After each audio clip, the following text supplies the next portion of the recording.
الحمد لله نحمده ونستعينه ونستغفره ونعوذ بالله من شرور أنفسنا ومن سيئات أعمالنا من يهده الله فلا مضل له ومن يضلله فلا هادي له أشهد أن لا إله إلا الله وحده لا شريك له وأشهد أن محمدا عبده ورسوله أرسله الله بالحق بشيرا ونذيرا وداعيا إلى الله بإذنه وسراجا منيرا اللهم صل على محمد وعلى آل محمد كما صليت على إبراهيم وعلى آل إبراهيم إنك حميد مجيد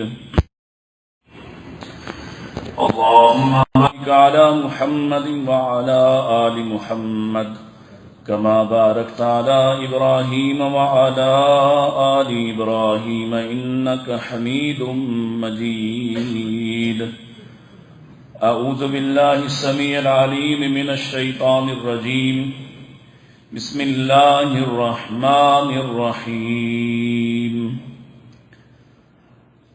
قل لا أجد فيما أوحي إلي محرما على طاعم يطعمه إلا أن يكون ميتة أو دما مسفوحا أو لحم خنزير فإنه رجس أو فسقا أحل لغير الله به فمن اضطر غير باغ ولا عاد فإن ربك غفور رحيم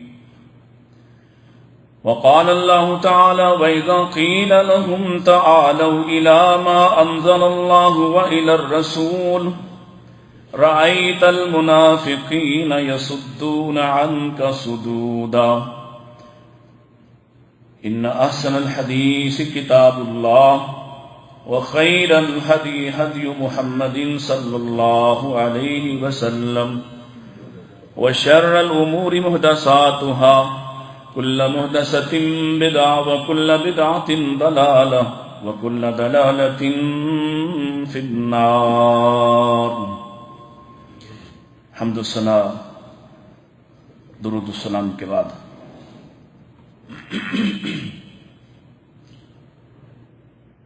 اسی ہفتے کے دوران پھر سے ایک مرتبہ غامدی صاحب کے داماد کی طرف سے حسن الیاس نامی ایک ابلیس ہے جس نے سید الرسول ختم الرسول جناب رسول اللہ صلی اللہ علیہ وآلہ وسلم کی حدیث مبارکہ کے بارے میں ہردہ سرائی کی ہے.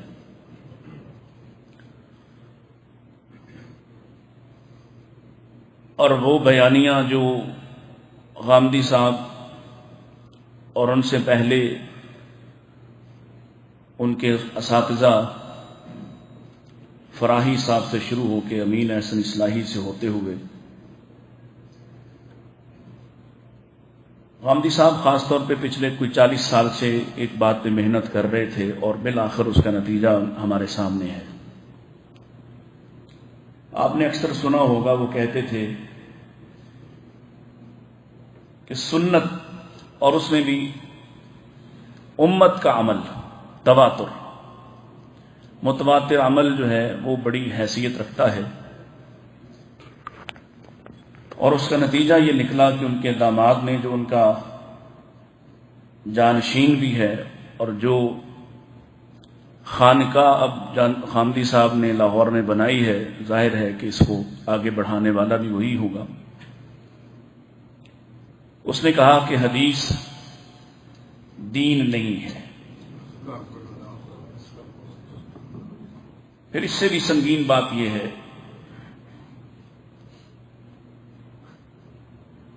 کہ یہ جو حدیث ہے یہ رسول اللہ صلی اللہ علیہ وسلم کے بارے میں لوگوں کے تبصرے ہیں. یعنی صحابہ نے کہا کہ ہم نے دیکھا، صحابہ نے کہا کہ ہم نے سنا، صحابہ نے کہا کہ ہمارے سامنے یہ ہوا، یا ہم نے یہ عمل کیا اور اللہ کے رسول خاموش رہے. تو کہنے لگے کہ جناب یہ حدیث رسول اللہ کی طرف سے ہے ہی نہیں، یہ تو صحابہ کی طرف سے ہے، لوگوں کا تبصرہ ہے۔ اور پھر مثال دیتے ہوئے یہ کہا اپنے اس انٹرویور سے جو انٹرویو کر رہا تھا کہ یہ ایسے ہی ہے کہ میں آپ سے ایک بات کہہ رہا ہوں اور آپ جا کے کہیں کہ میں فلاں بن فلاں، میں نے فلاں شخص سے یہ بات سنی، آپ کی بات ہے وہ بات، وہ میری بات تو نہیں ہے، وہ آپ کا تبصرہ ہے۔ خلاصہ یہ ہے، کیونکہ ہمارے ہاں بھی بعض لوگوں کو بڑی درد اٹھتی ہے کہ جب اس طرح کے لوگوں پہ بات کرنا پڑتی ہے، مجبوراً ہی کرنا پڑتی ہے، تو ان کا خیال ہوتا ہے کہ جی دیکھیں وہ بڑے پڑھے لکھے آدمی ہیں، ان کے بارے میں اتنی سختی سے بات نہیں کرنا چاہیے۔ خلاصہ یہ نکلا کہ صحابہ کے تبصرے ہیں حدیث اصل میں، وہ وحی نہیں ہے۔ اب جب وحی نہیں ہے تو پھر اس کو کون مانے گا؟ وہ تو صحابہ کے تبصرے ہیں۔ اور اگر حدیث کو نہیں مانا جاتا تو پھر آپ کے پاس کیا بچتا ہے؟ یہ امت کا تواتر۔ مثلا آج کی امت کے پاس کچھ چیزیں تواتر کے ساتھ ہیں۔ آج شروع ہوا، ہمارے اس نسل میں بھی وہ بزرگ موجود ہیں جن کے سامنے میلاد شروع ہوا، ایسا ہی ہے جی، جن کے سامنے میلاد کی کئی شکلیں انٹروڈیوس ہو گئیں، نئی شکلیں سامنے آ گئی۔ اب ہم سے بعد میں 1000 سال بعد آنے والا وہ یہ کہے کہ جناب یہ تواتر چلتا آ رہا ہے 1000 سال سے، بے شک یہ لاہور میں شروع ہوا، بر صغیر میں شروع ہوا، لیکن دیکھیے امت کا ایک بڑا طبقہ، کروڑوں کی تعداد میں لوگ اس پر عمل کرتے تھے، لہذا اس کو مان لیا جائے، یہ بھی دین کا حصہ ہی ہے۔ نبی کریم علیہ الصلوۃ والسلام کی حدیث پر حملہ دراصل دین پر حملہ ہے،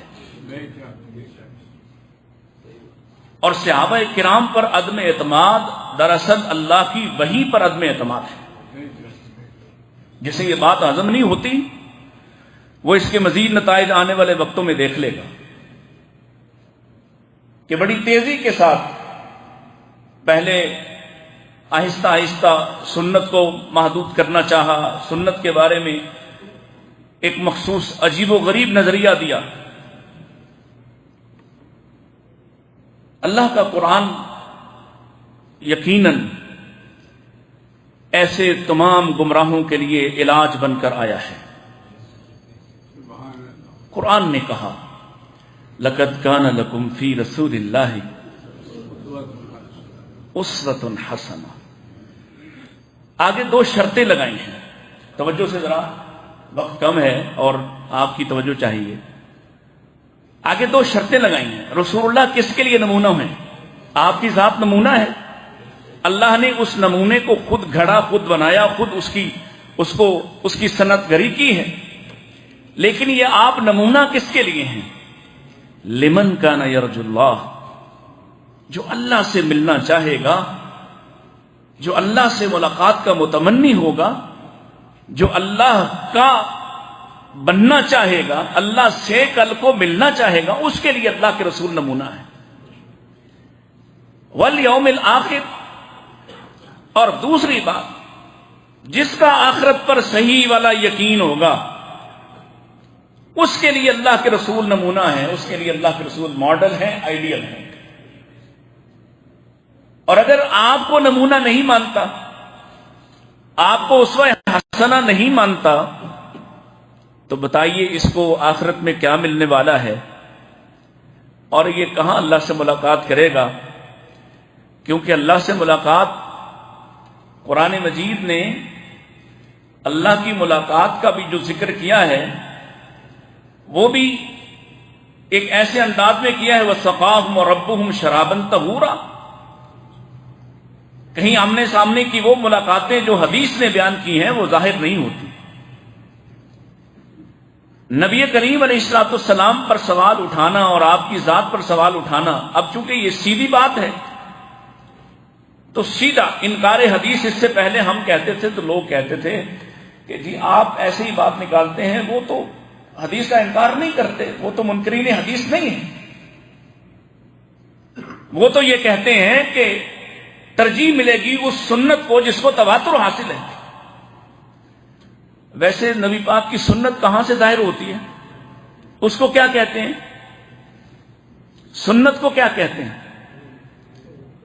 سنت ہوتی کیا ہے؟ جو رسول اللہ سے ظاہر ہو. کیوں جی؟ جس پر آپ کا عمل ہو. اب اگر صرف ان باتوں کو نکال لیا جائے جن پر آپ کا عمل ہو، اس اصول پر بھی آدھا دین قربان ہو جائے گا. اس لیے کہ نبی کریم علیہ الصلوۃ والسلام نے بعض ایسے کام جن کو آپ نے دیکھا اور خاموش رہے، وہ بھی دین ہے. اللہ کے نبی خاموش رہے، اس کا مطلب یہ ہے آپ نے ان کاموں کو اگرچہ بکراہت ہی خود نہیں کیا، خود نہیں کھایا. آپ کے سامنے کھانا پڑا ہوا تھا، چند ایک مثالیں موٹی موٹی سی. آپ کے سامنے پڑا ہوا تھا کھانا جس میں وہ پکی ہوئی ہے، ساتھیوں نے کھائی ہے اور آپ نے نہیں کھائی.